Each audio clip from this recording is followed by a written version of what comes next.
नमस्कार दोस्तों, स्वागत है आपका स्टडी फॉर सिविल सर्विसेज में। यदि स्टडी फॉर सिविल सर्विसेज के छात्र हैं तो ये वाला टेलीग्राम जरूर ज्वाइन करके रखिए। यूट्यूब चैनल में हमारे साथ है तो भी ये वाला टेलीग्राम ज्वाइन करना बहुत ज्यादा जरूरी है। सारे नोटिफिकेशन, सारे अपडेट, सारे मोस्ट इंपोर्टेंट पिक्स, सारा रिवीजन, सब कुछ यहाँ पे बताया जाता है। देखिए, इस फ्री जो इनिशिएटिव की पीडीएफ आपको सिर्फ पेड ग्रुप में मिल सकती है। हमारा पेड ग्रुप भी चल रहा है इस फ्री इनिशिएटिव के साथ साथ। वीडियो हमारे फ्री थे, फ्री है, फ्री रहेंगे हमेशा, लेकिन इसके साथ साथ हमारा पेड ग्रुप भी चल रहा है जहां पे आपको कंप्लीट स्टडी मटेरियल मिलेगा, कंप्लीट आपको आंसर राइटिंग जो है करवाई जाएगी, कंप्लीट फीडबैक दिया जाएगा, कैसे क्वेश्चन को समझना है, किस तरह के क्वेश्चन में क्या आंसर लिखना है, पॉइंट टू पॉइंट एक एक चीज बताएंगे आपके साथ हमारे एक्सपर्ट, और कंप्लीट आपको पर्सनल गाइडेंस भी दिया जाएगा। ज्यादा जानकारी के लिए 8564880530 या 9696066089 पे कॉल या व्हाट्सएप कर सकते हैं, या फिर मुझे डायरेक्टली व्हाट्सएप कर सकते हैं 7838692618 पे। नमस्कार, जय हिंद दोस्तों। स्टडी फॉर सिविल सर्विस में आप सबका एक बार फिर से स्वागत है। आज के इस वीडियो में हम देखने वाले हैं 66th BPSC mains answer writing practice के कुछ मॉडल क्वेश्चंस और उनके आंसर्स। तो चलिए शुरू करते हैं। स्टडी फॉर सिविल सर्विस आपके लिए लेकर आया है यूपीएससी, बीपीएससी, यूपीपीसीएस, यूपीट्रिपलएससी, ईपीएफओ के लिए शानदार और जानदार कोर्सेज, जिसके लिए प्रीलिम्स, मेंस, ऑप्शनल्स, उनके answer writing, test series, evaluation हम करा रहे हैं। अधिक जानकारी के लिए आप हमें इन नंबर्स पे कांटेक्ट कर सकते हैं, हमें सोशल मीडिया से फॉलो कर सकते हैं, हमारा टेलीग्राम चैनल ज्वाइन कर सकते हैं। तो चलिए शुरू करते हैं आज का इस वीडियो को। इस वीडियो में प्रथम हमने 4 सेक्टर से क्वेश्चन लिए हैं। पॉलिटी से लिया है जुडिशियल एक्टिविज्म। रिसेंटली आपने देखा होगा कि कैसे कोविड के केसेस पे जब सरकारें फेल हो रही थी, विफल हो रही थी, अपने काम को ठीक तरह से करने में सक्षम नहीं थी, इलेक्शन कमीशन पर हो या सुप्रीम कोर्ट में हो, दिल्ली हाई कोर्ट हो, गुजरात हाई कोर्ट हो, केरला हाई कोर्ट हो, इन्होंने किस तरह से सुओ मोटो स्वतः संज्ञान लेकर किस तरह से जो काम किया है, सरकारों से एफिडेविट मंगवाए हैं, चाहे वो ऑक्सीजन की आपूर्ति के लिए हो या कोविड मैनेजमेंट के लिए हो, वैक्सीन के लिए हो, वैक्सीन की पॉलिसी के लिए हो। इस तरह से आप देखेंगे किस तरह से जुडिशियल एक्टिविज्म हमें देखने को मिला है कि जो जुडिशरी है वो अपने काम से, कार्य क्षेत्र से थोड़े इधर हटकर स्वतः संज्ञान लेकर सरकारों को डायरेक्ट करने का काम कर रही है। तो किस तरह से जुडिशियल एक्टिविज्म क्या होता है, और अगर अच्छा है तो उसके क्या कुछ पॉजिटिव पॉइंट्स हो सकते हैं, और अगर ज़्यादा बढ़ जाए, जो जुडिशियल ओवर रीच हो जाए, तो वो कैसे नुकसानदायी हो सकता है, उस पर भी हम चर्चा करेंगे। साइंस एंड टेक्नोलॉजी से हमने क्वेश्चन लिया है कि बायो टेररिज्म, जैव आतंकवाद के बारे में। करंट अफेयर से हमने एक इम्पॉर्टेंट टर्म लिया है मॉक्सी। देखेंगे कि ये मॉक्सी क्या चीज़ है। एंड इंटरनेशनल रिलेशन में वी हैव टेकन ब्रिक्स। तो Brazil, Russia, India, China and south Africa, इसकी डेवलपमेंट अब तक क्या हुई है, इसका अचीवमेंट क्या है, और कहाँ तक ये आगे बढ़ चुका है। So examine the role of judicial activism in democracy like India. Bharat जैसे विविधता वाले देश में, लोकतांत्रिक देश में, जो जुडिशियल एक्टिविज्म है वो किस हद तक सक्षम है, सफल है। The judiciary plays an important role in upholding and promoting the rights. तो जिस तरह से राइट्स को, अधिकारों को, मानव के अधिकारों को, खास करके सिटीजन्स के अधिकारों को सुनिश्चित करने के लिए, बचाने के लिए, उसको प्रोक्योर करने के लिए सबसे बड़ा इम्पॉर्टेंट रोल करता है जुडिशरी। संविधान ने हमें आर्टिकल 14 से लेकर 28, 29, 30 तक अधिकार तो दिए हैं, लेकिन उस अधिकारों को पालन करवाने का सबसे इम्पॉर्टेंट अधिकार है, it is article 32 constitutional remedy. अगर वो अधिकार पूरे ना हो सके, वो अधिकार आप किसी हक से पालन ना हो रहा हो, तो उसकी पालन करवाने की जिम्मेदारी है सुप्रीम कोर्ट्स की। तो इसीलिए अगर आप देखेंगे, न्यायपालिका किसी भी देश में नागरिकों को अधिकार को बनाए रखने के लिए सबसे महत्वपूर्ण भूमिका निभाती है। The active role of judiciary, नागरिकों के अधिकार को बनाए रखने के लिए, देश में संवैधानिक और कानून की व्यवस्था को बनाए रखने के लिए न्यायपालिका की जिम्मेदारी सबसे प्रमुख होती है, और इसीलिए कभी कभी सक्रिय भूमिका भी है। वो नॉर्मली जो क्या होता था कि आमतौर पर वो इस चीज़ों में, आमतौर पर जो है विधायिका के कार्यक्षेत्र हो या कार्यपालिका के कार्यक्षेत्र में न्यायपालिका हस्तक्षेप नहीं करती है। लेकिन जब प्रश्न आता है देश में कानून व्यवस्था को बनाए रखने के लिए, संवैधानिकता को बनाए रखने के लिए, तब उसे अपने कार्यक्षेत्र से ऊपर उठकर एक्टिवली काम करना होता है, जो कि उसके मूल प्रारूप से थोड़ा भिन्न हो सकता है, लेकिन राष्ट्र कल्याण और समाज कल्याण और ख़ास करके देश में नागरिकों के हितों की रक्षा के लिए इस काम को आगे बढ़ाया जा सकता है, और इसी को कहते हैं जुडिशियल एक्टिविज्म, न्यायिक सक्रियता। समटाइम्स, कभी कभी ऐसा होता है, हर वक्त इस तरह की चीज़ें नहीं होती है, और उस वक्त ये देखा जाता है कि किस तरह से जो ओवरस्टेपिंग होती है, जो अन्य अंग है सरकारों के, कार्यपालिका हो गई या विधायिका, उस पर जुडिशरी जो है वो अपना ओवरस्टेपिंग करके उनके कभी न कभी एरिया ऑफ इन्फ्लुएंस पर अपना अधिकार क्षेत्र जमाती हैं। लेकिन इसका मुख्य उद्देश्य होता है राज्य में सुचारू शासन और व्यवस्था को चलाए रखना। अगर सरकारें फेल हो रही होती है, अगर जुडिशरी को ये लगता हो कि जो लेजिस्लेचर है विधायिका और कार्यपालिका अपने कार्य करने में सक्षम नहीं है, तब ये कदम उठाया जाता है। लेकिन इसी का एक दूसरा रूप होता है जुडिशियल ओवररीच, जब जुडिशरी अपने हद से आगे बढ़कर दोनों के कार्य क्षेत्र को हर वक्त इंटरफेयर करता रहे, अपनी सुप्रीमेसी को मेंटेन करने की कोशिश करे, तो उसे कहते हैं जुडिशियल ओवररीच, जो भी लोकतंत्र के लिए अच्छा है इसलिए नहीं है क्योंकि लोकतंत्र में सरकार चलाने की जो सत्ता होती है, अगर आपने संविधान का प्रियम्बल प्रस्तावना पढ़ी हो तो वहाँ सबसे पहला शब्द लिखा है कि वी द पीपल, यानी संविधान बनाने वाले भी हम लोग हैं और संविधान को लागू करने वाले भी हम लोग हैं और संविधान हमारे लिए ही बना है। तो लोग, भारत के लोग सर्वोपरि हैं और भारत के लोगों द्वारा चुनी गई सरकार को यदि जुडिशरी काम करने ना दे, उसके काम में हस्तक्षेप करे, तो वो जुडिशियल ओवररीच होता है, जो कि किसी भी लोकतंत्र के लिए अच्छी नहीं, क्योंकि जन भावना, जनादेश को आप अपमान नहीं कर सकते। लेकिन जुडिशियल एक्टिविज्म किसी हद तक सही माना गया है, क्योंकि जुडिशरी जो है वो एक्टिव होकर कभी कभी जनता द्वारा चुने गए प्रतिनिधि काम करने में सक्षम नहीं होते या काम करना नहीं चाहते, या उनकी कार्यशैली इतनी अच्छी नहीं होती जो कार्यशैली उस देश को उस वक्त की ज़रूरत है। तो जुडिशरी जो है अपने हाथ में सत्ता लेकर काम करवाती है, जिसका भर मैंने एग्जाम्पल अभी हमने देखने मिला है कि गुजरात हाई कोर्ट हो, दिल्ली हाई कोर्ट हो, सुप्रीम कोर्ट हो। जिस तरह से मद्रास हाई कोर्ट ने इलेक्शन कमीशन की आलोचना की, उसको ह्यूमन जेनोसाइड का इलेक्शन कराने को जो नरसंहार से तुलना कर दी। तो इस तरह के हार्श कमेंट की ज़रूरत नहीं है, लेकिन कहीं कहीं अच्छे काम के, जैसे गुजरात में रेमडेसिविर की ब्लैक मार्केटिंग पर सरकार से एफिडेविट लिया, ऑक्सीजन सिलेंडर की अवेलेबिलिटी पे एफिडेविट लिया, दिल्ली हाई कोर्ट ने काम किया। तो इसके आप विशेष एग्जाम्पल देकर अपने आंसर को करंट से लिंक ज़रूर कर सकते हैं।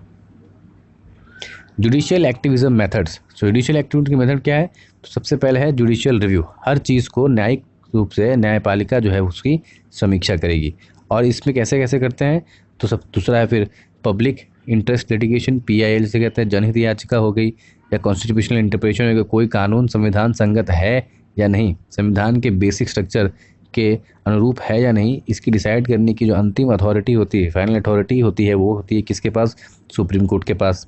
डेलीगेटेड लेजिस्लेशन, किसी भी नियम को, किसी भी आदेश को पालन करवाने में, उसके आदेश को देते समय उस आदेश को as a part of decree उसको प्रत्यायोजित विधान के रूप में भी जो है वो न्यायपालिका के पास शक्ति होती है कि अपने ऑर्डर में कुछ नियम भी वो बनाकर दे सकती है।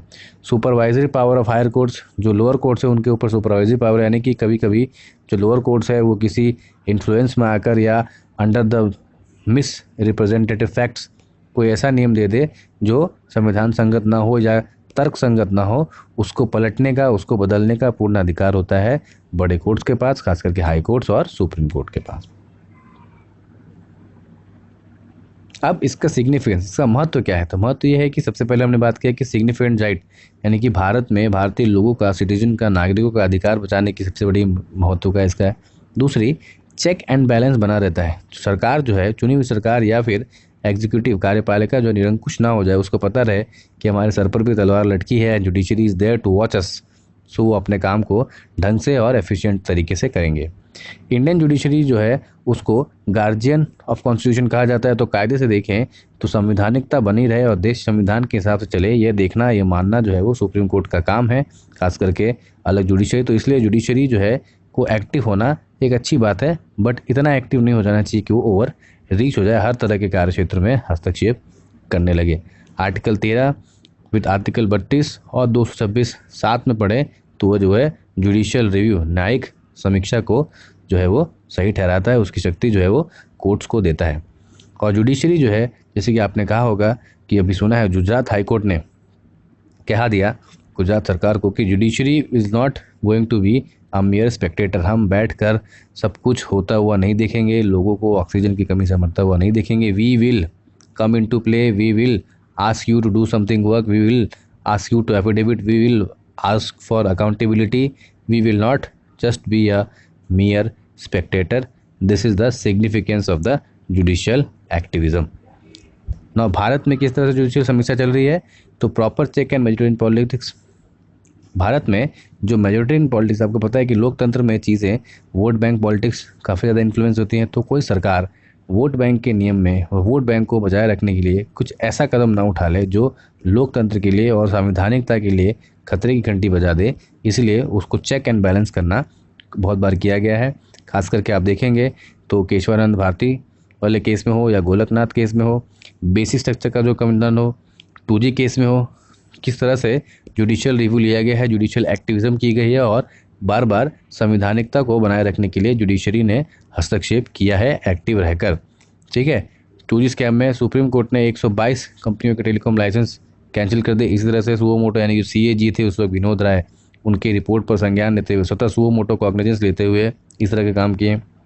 फिर जो फायर क्रैकर्स हो, दिल्ली में NCR में कंप्लीट ब्लैंकेट बैन, उस तरह की चीज़ें ली गई हैं। तो इस तरह की चीज़ें, इस तरह के एग्जांपल्स जो हैं वो आप दे सकते हैं जुडिशियल रिव्यू इन इंडिया में।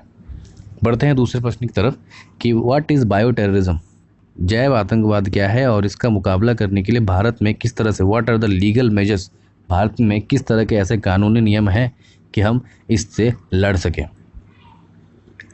Bio terrorism is a planned and deliberate use of pathogenic strains of microorganism such as bacterias, virus, protozoa, fungi to their toxin to spread life-threatening diseases on a mass scale in order to devastate the population of India। यानी कि किसी जैव आतंकवाद जो है किसी एक क्षेत्र की आबादी को तबाह करने के लिए बड़े पैमाने पर जानलेवा बीमारी को फैलाने वाले ऐसे विषाणु, कीटाणु, बैक्टीरिया, वायरस, इनको ट्रेन करके जानबूझकर ऐसी चीज़ों को फैलाया जाए ताकि उस देश की जनसंख्या को नुकसान हो, उस देश की अर्थव्यवस्था, सुरक्षा व्यवस्था को नुकसान हो, और इसे कहते हैं बायो टेररिज्म। यानी कि आतंकवाद, आतंक हो लेकिन बायोटिक डिजीज यानी कि बीमारियों से आतंकवाद हो, उसको कहते हैं दैट इज़ बायो टेररिज्म।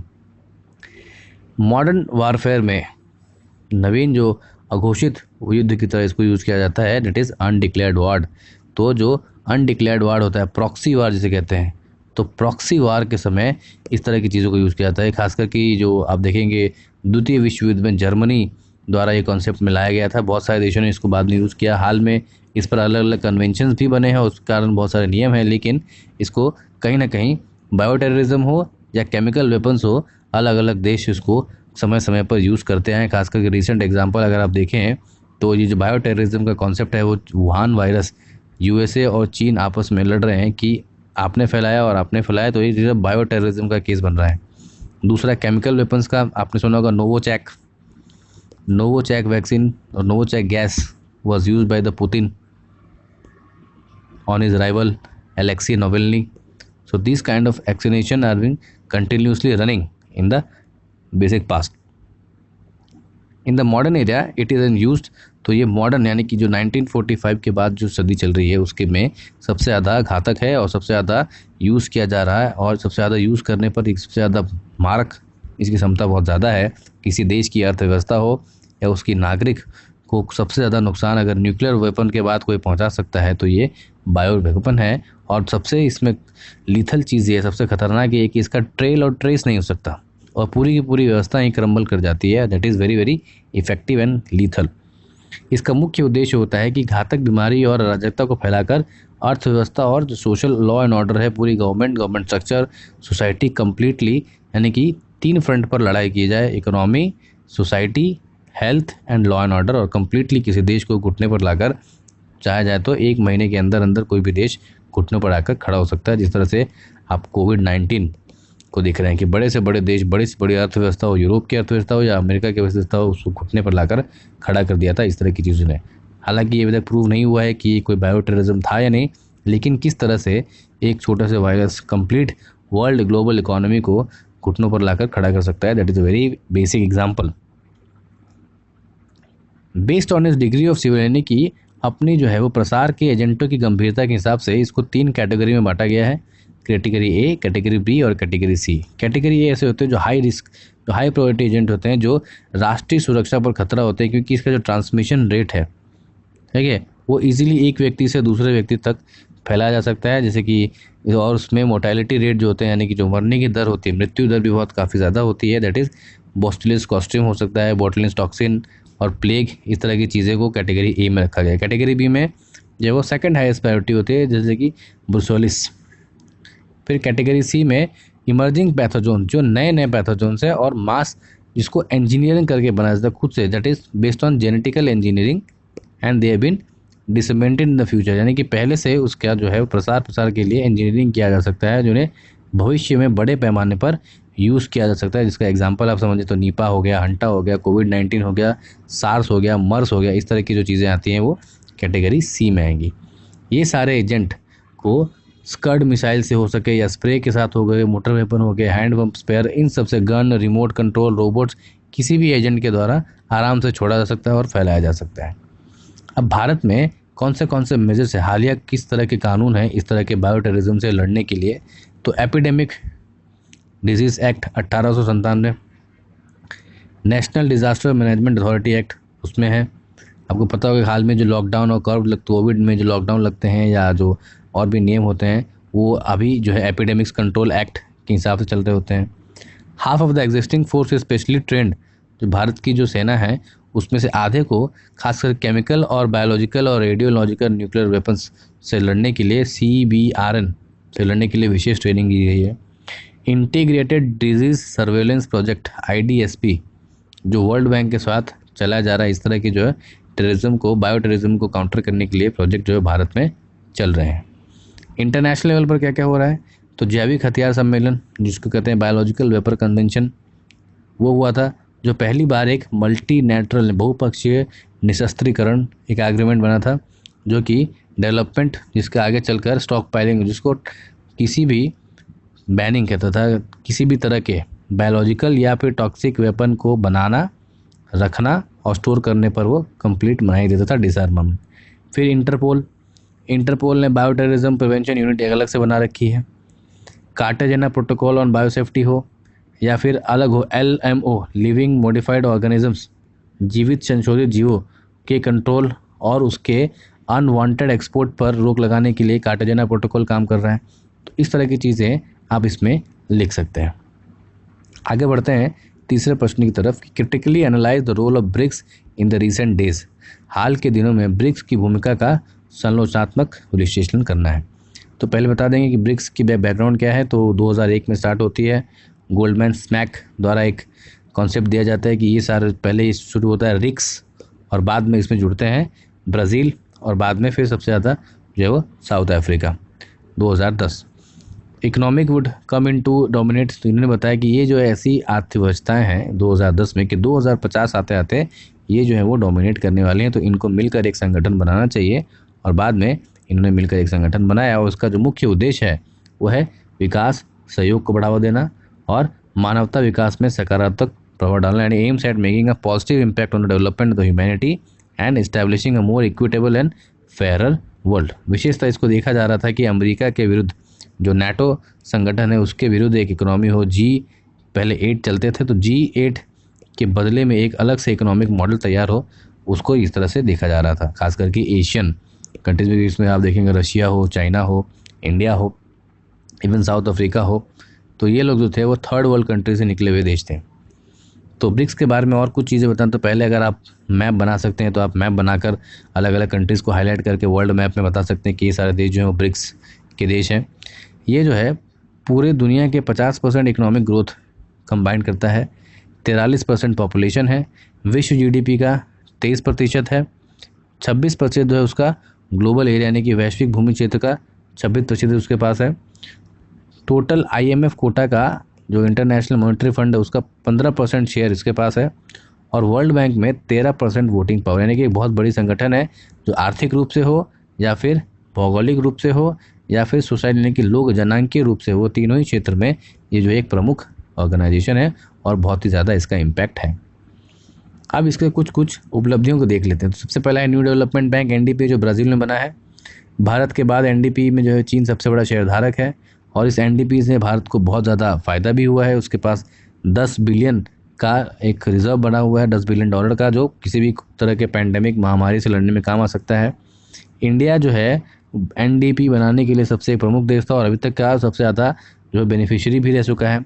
एक कंटिजेंट रिजर्वेंट एग्रीमेंट हुआ था, ठीक है, पारस्परिक वित्तीय सहायता प्रदान करने के लिए और वैश्विक वित्तीय सुरक्षा को बढ़ाने के लिए एक तरह के नए एग्रीमेंट इन्हें शुरू किए हैं। तो ये सारी जो है इसकी उपलब्धियाँ हैं। अब आगे देखते हैं मेडिकल कॉपरेशन हो। ऊफा डिक्लेरेशन के काम से ये कहा गया था, ऊफा जो एक शहर है उसमें जब डिक्लेरेशन किया गया वहाँ पर जब लोगों की ब्रिक्स की मीटिंग होती है तो वो कहा जाता है कि हम एक आपस में मेडिकल कॉपरेशन करेंगे। एक BRICS vaccine research and development fund भी बनता है, लेकिन अब ये जो कोरोना के टाइम पे ये कुछ कर नहीं पा रहे हैं, तो इसलिए इसकी आलोचना में जुड़ जाएगा कि इतना बड़ा मेडिकल कॉरपोरेशन का सेक्टर हमने बना तो लिया, लेकिन हम एक्चुअली में सही मायनों पर कोई कॉपरेशन कर नहीं पा रहे हैं. We are actually lagging behind any cooperation in this. तो this is the one of the major obstacles in BRICS.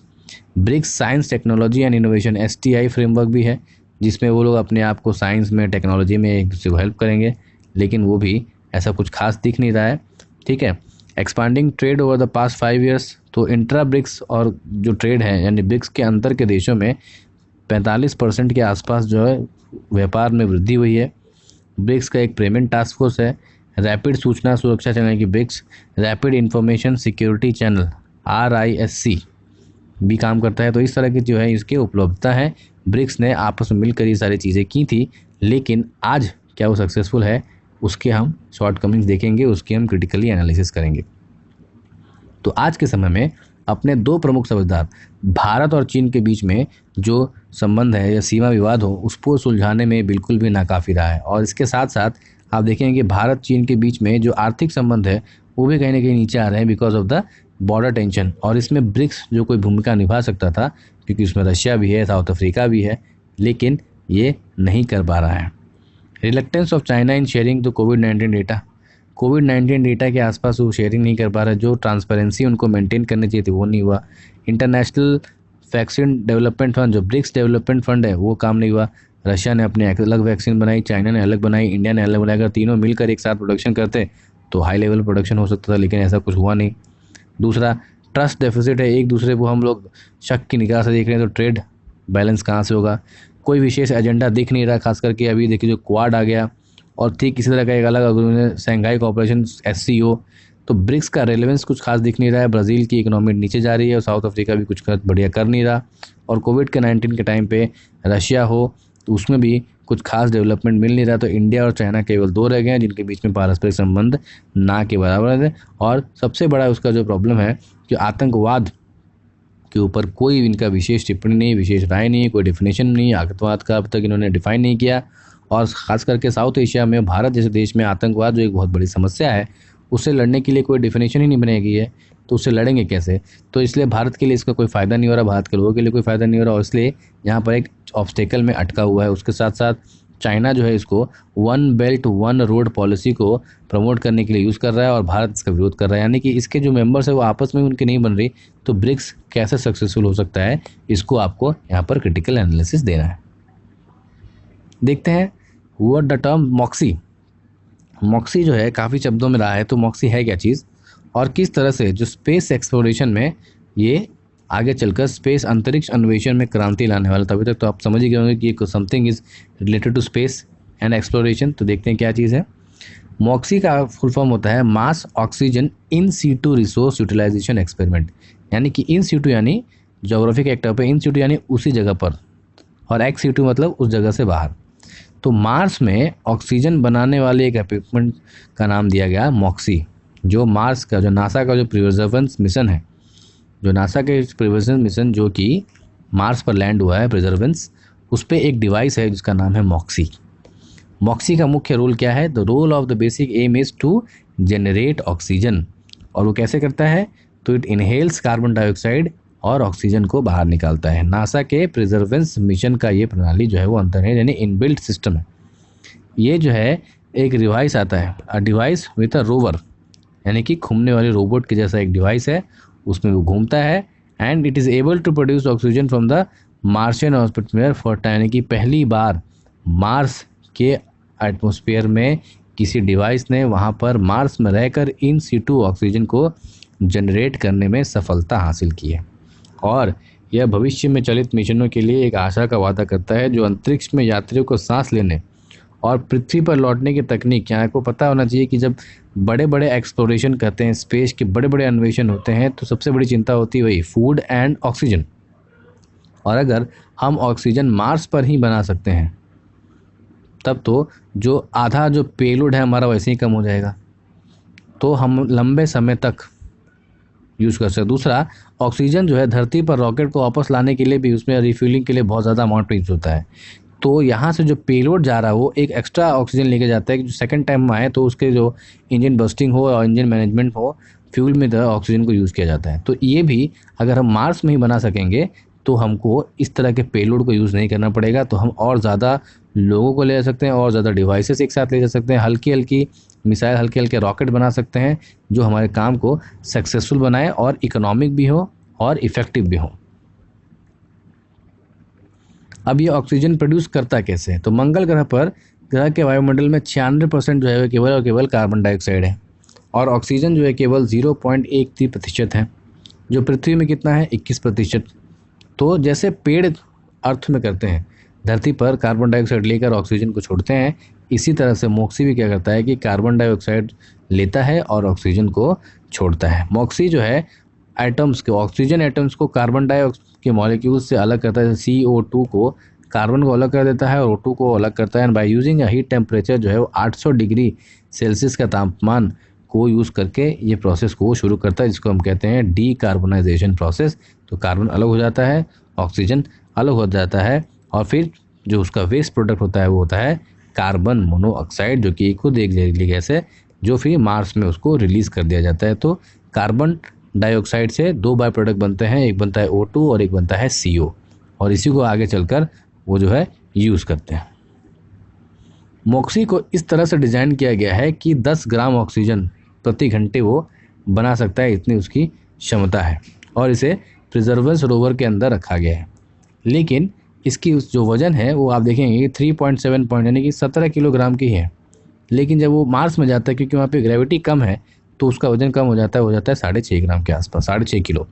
और अगर 2 साल में मॉक्सी जैसी चीज़ें बनाई गई तो ये दावा किया जा रहा है कि अगर मॉक्सी अपने ही गति पर चल रहा है तो जब भी जितना बना रहा है वो उसके 9 गुना ज़्यादा बना सकता है, उतनी उसकी क्षमता है और वो उससे आगे चलकर बना भी लेगा।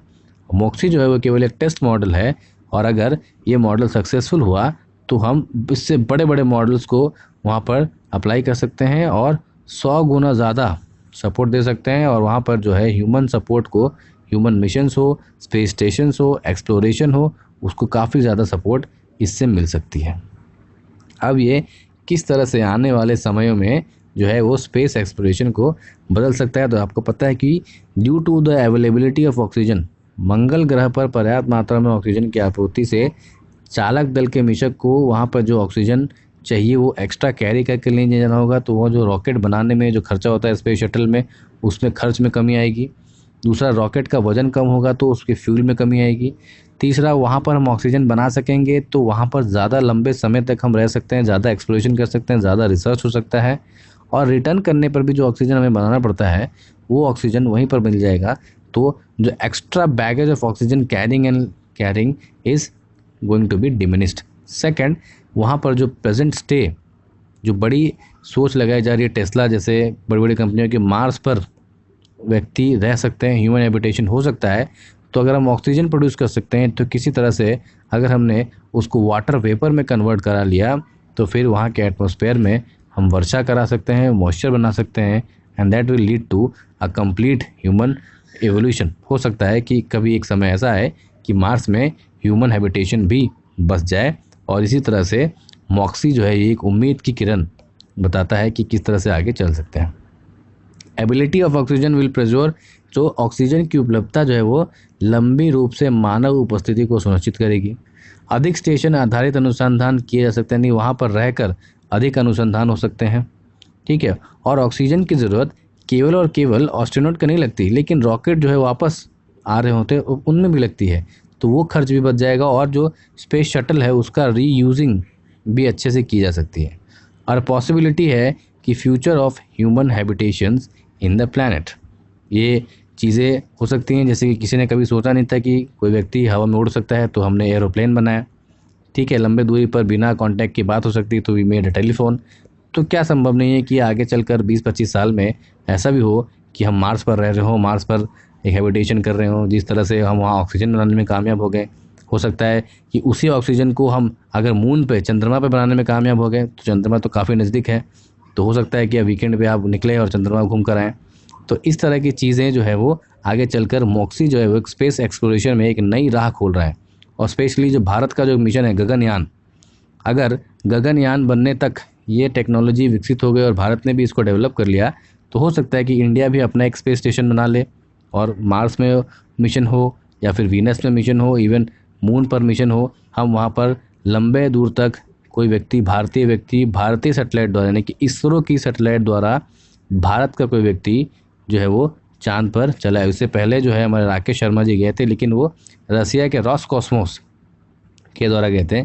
अगर हम इस तरह की टेक्नोलॉजी को डेवलप करते हैं तो we can make our own landing on the surface of the moon as well as Mars, and to get the proper accuracy and the proper measurement, this MOXIE mission is going to be revolutionary in the field of space exploration as well as space research and foundation, and that is why it is the most revolutionary management and one of the greatest achievements of NASA's Perseverance mission in the year 2020. So this was all for today's video. We'll see you in the next video. Till then, stay home, stay safe, take care. Jai Hind.